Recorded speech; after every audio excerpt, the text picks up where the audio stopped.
एक साधु और राजा की कहानी। प्राचीन समय की बात है। अजबगढ़ नामक राज्य में कुबेर सिंह नाम का एक राजा राज्य करता था। राजा स्वभाव से बहुत ही दयालु था। वह गरीब और बेबस लोगों की हमेशा सहायता करता था। किसी गरीब पर जुल्म होते देख वह कड़ी कार्रवाई करता था। राजा के इसी स्वभाव से अजबगढ़ की प्रजा बहुत प्रसन्न रहती थी।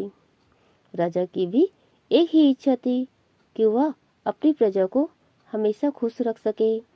लेकिन फिर भी राजा को हमेशा ऐसा लगता था कि उसकी प्रजा खुश नहीं है। इसीलिए अक्सर राजा प्रजा का हाल चाल जानने के लिए वेश बदलकर शहर में घूमा करता था और लोगों की राय जाना करता था। इसी तरह एक बार राजा घूमते घूमते शहर से बाहर जंगल की तरफ निकल गया।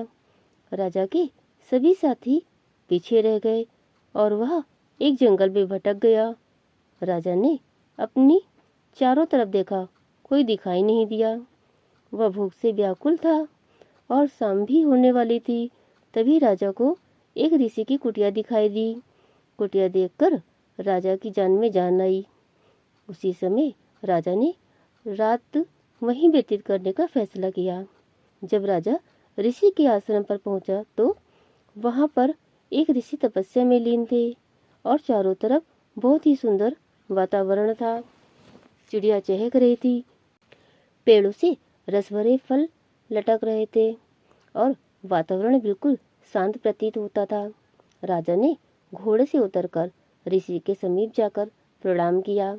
ऋषि ने वह आवाज सुनकर आंखें खोली तो एक सुंदर नौजवान युवक को सामने पाया, जिसके मुख से तेज झलक रहा था।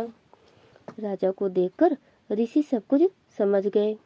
राजा ने ऋषि से रास्ता भटक जाने की बात बताई और वहां रात गुजारने के लिए अनुमति मांगी। ऋषि ने राजा को रुकने की अनुमति दे दी और राजा को खाने के लिए स्वादिष्ट फल दिए। जब राजा ने उन फलों को खाया तो राजा को वह फल अत्यंत मीठे और स्वादिष्ट लगे। राजा ने इससे पहले इतने मीठे फल कभी नहीं खाए थे। राजा ने ऋषि से फलों के इतने मीठे होने का कारण पूछा।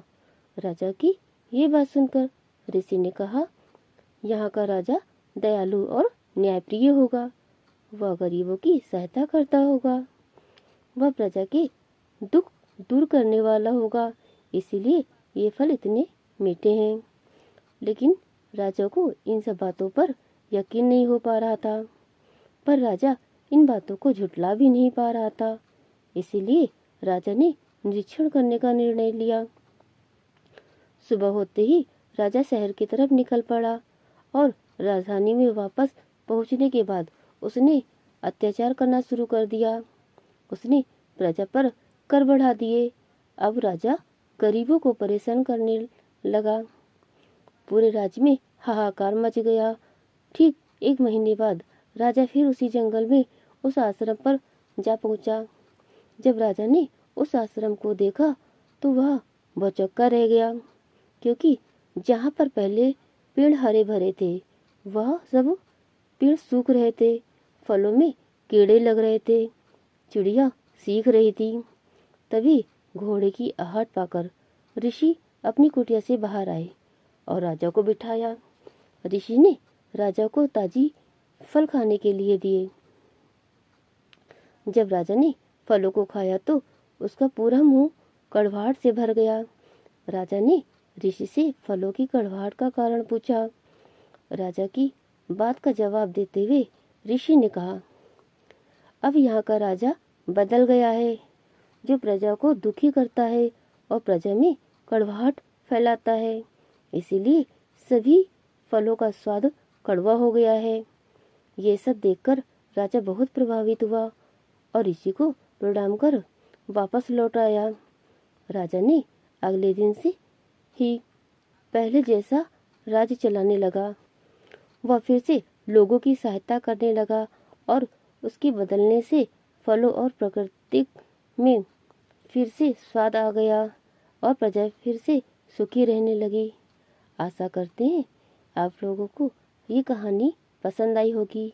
कहानी पसंद आई हो तो जल्दी से वीडियो को लाइक कर दीजिए, अपने दोस्तों को शेयर कीजिए एंड सब्सक्राइब कर लीजिए, जिससे इस तरह की इंटरेस्टिंग और नॉलेजेबल कहानियाँ आप लोगों को टाइम टू टाइम मिलती रहें। इस कहानी के बारे में आपकी क्या राय है, हमें कमेंट करके अवश्य बताएं। कहानी सुनने के लिए आप सभी का तहे दिल से बहुत बहुत धन्यवाद।